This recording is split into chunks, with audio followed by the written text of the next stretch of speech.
Germany alone has twice the GDP of Russia. Russia has a third of the population. If you look at metrics like patents filed or a list of the most innovative economies, Europe far outclasses Russia. Welcome if you just joined us. Here's the question. Can NATO survive without the US? It's the question we're asking today as global leaders grapple with a possible change in the world order at the Munich Security Conference.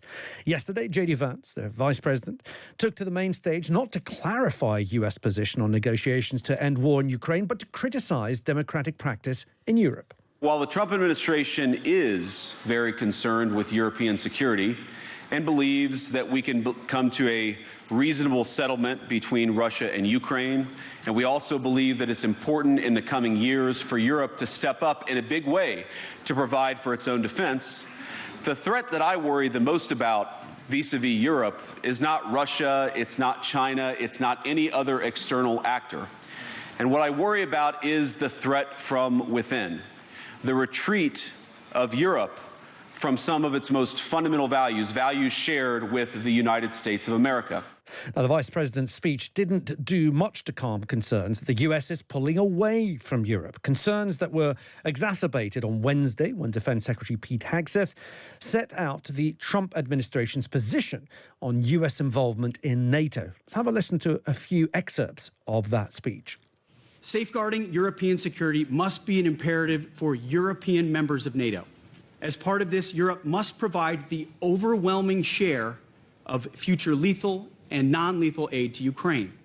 We're also here today to directly and unambiguously express that stark strategic realities prevent the United States of America from being primarily focused on the security of Europe. The United States faces consequential threats to our homeland. We must and we are focusing on security of our own borders.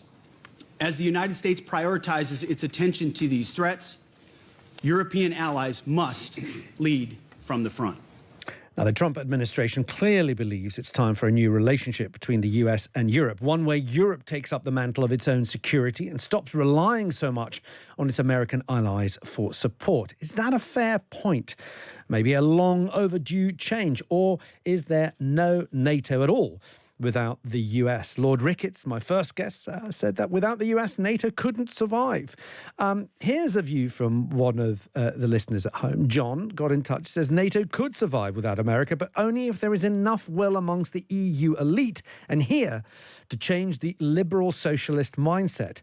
That will require the emergence of a titan of a statesman or stateswoman. In recent, Margaret Thatcher, John says, alone would be fit for that job. Thank you, John. Keep your thoughts coming in. What do you think on the subject? Well, here with us to discuss more is Dr. Richard Hooker, non-resident senior fellow at Atlantic Council and former special assistant to President Trump and senior director of Europe and Russia with the National Security Council. Dr. Hooker, good afternoon. Thank you so much for joining us. Good afternoon. Thanks very much. Great to be here. Also with us is Rajan Menon, author and professor emeritus of international relations at the City College of New York and senior research scholar at the Columbia University. Rajan, welcome to you as well. Thank you for giving us your time. Thank you. Right. Well, let's get both sides of the argument. Dr. Hooker, let me start with you. Your response to is there NATO at all without the US? Can NATO survive without US support? Well, in brief, I would say probably not. And it's not because the Europeans can't bring a lot of capability to the table. They certainly can. Their combined economies are far larger than Russia's. And in terms of numbers of soldiers and platforms and so on, Europe ought to be able to deter Russian aggression in the European security space. The problem is there are some capabilities that are probably beyond the Europeans to put forth, and chief among these would be the extended nuclear deterrent that the United States has provided for many decades. That's really an irreplaceable capability. France and the UK, of course, have limited nuclear arsenals, but nothing like what the United States can bring to bear. And of course, the largest nuclear power on the planet is the Russian Federation, with some 5,600 warheads. But there are other areas as well where Europe would find it very difficult to compete. One is high-altitude air and missile defense. Another is offensive cyber, and the space-based platforms that give us such an intelligence edge. So there are some areas where Europe probably can't step up and fill the gap if the U.S. disengages. Okay, well, let's get the different point of view. Rajan, do you think that NATO can do it by itself without the support of the US? I think your listener, John, had it exactly right. It's not a question of capacity. I think a point that's just been conceded. It really is a question of will. In the realm of capacity, if you look at nominal GDP, Germany alone has twice the GDP of Russia. Russia has a third of the population. If you look at metrics like patents filed or a list of the most innovative economies, Europe far outclasses Russia. So the question is, can Europe do this? The lack of political will, in a way, owes to the decade-long dependence of the United States. Now, I'm not here to bash NATO because it has been, I would say, history's most successful alliance and critical in stabilizing Europe for many decades after the Cold War. But I think Pete Hegseth's point, if the Europeans were listening very carefully, and I'm not here to write a brief for Mr. Trump, is that the United States is going to devote more of its military resources to the Asia Pacific. That's how I understood it. Now, were I European, I'm not an American, no one's asked me in Europe to offer any advice, I would take this as a cue, as some did after Vance's speech, which is a rather different speech. It was a culture war speech aimed primarily at Mr. Trump and the GOP base. I would begin to think about, as the foreign minister of Lithuania said yesterday, that it is time for Europe to concentrate its mind and get its act together, his words, not mine, and achieve, I think, what he took to mean European defense autonomy. There's a question of whether that happens within NATO or without NATO. But Europe certainly has the means, and I think this is a wake-up time for it to summon the political will. Do you think, Rajan, that President Trump does have a point in the sense that America has been paying way over the odds for the protection of Europe, and that needs to be reset? The American taxpayer has other problems right now. The cost of living crisis that's been hitting America as it's been hitting along the world. It becomes very difficult for any American administration to justify the spending for Europe's protection. Frankly, I don't put much stock in Mr. Trump's dollar-based assessments. The United States can certainly afford to maintain the posture that it has in Europe, and it gets many ancillary benefits from its position in Europe, not least the dependency of Europe, which is what makes the United States a premier world power, one of the things. The question really is not that. The question is are we at a juncture, given what Mr. Hegseth says, for Europe to do much more on its own behalf? Let me give you one metric. So in 2014 at the Wales summit, NATO adopted a guideline of about 2% of GDP. About 11 of the 29 continental European states are below that, and most are below 1.5%. Now, Russia has a much bigger defense budget, but it spends 6% of GDP. So this is not a question. I should just add one final point. The conclusion drawn from the performance of the Russian army is that next to the Baltics and Poland and maybe even Western Europe, this is preposterous. The Russian army has, against a manifestly weaker foe, suffered 600,000 casualties, lost 11,000 tanks alone, and it is mired in the Donbass. The idea that it is now going to overrun Europe is simply not a credible proposition, in my view. Dr. Hooker, picking up from what we've heard from Rajan Menon, do you believe that the European states, if they increase their spending, if they increase their productivity, of course, a lot of the weapon systems are bought from the US, but there are plenty being built in the EU.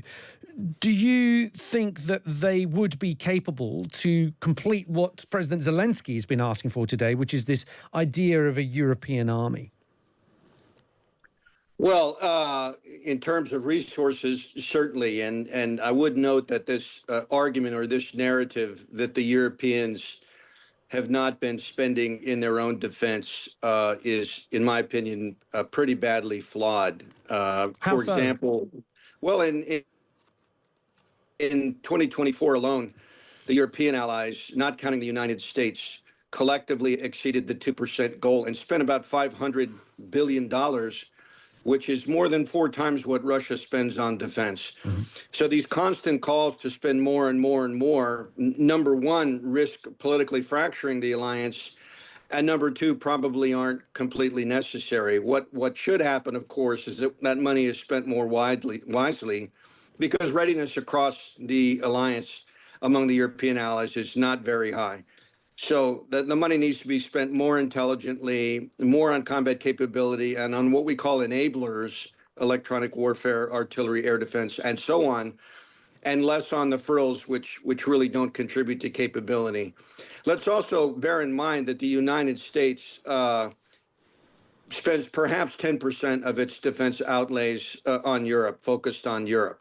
So this idea that the United States is in a kind of an altruistic way been carrying this huge load is a little bit misplaced, in my opinion, and then the numbers just don't bear that out. Let me just read a message here from one of our listeners, Simon. He's saying, we've become fat and complacent. Remember the Marshall Plan? You just need to look back to history to understand the American commercial posture to military aid. What's wrong with that? Well, we've lost track of history and we're deluding ourselves. Trump is crass, but overdue a reset. Difficult to separate the person from the issue. Going back to you, Dr. Hooker, having been a former special assistant to President Trump, how does he view NATO? Does he view it purely as a sort of a commercial bad deal, if we're going to use his words, or does he understand the significance of NATO in its creation in post-war Europe?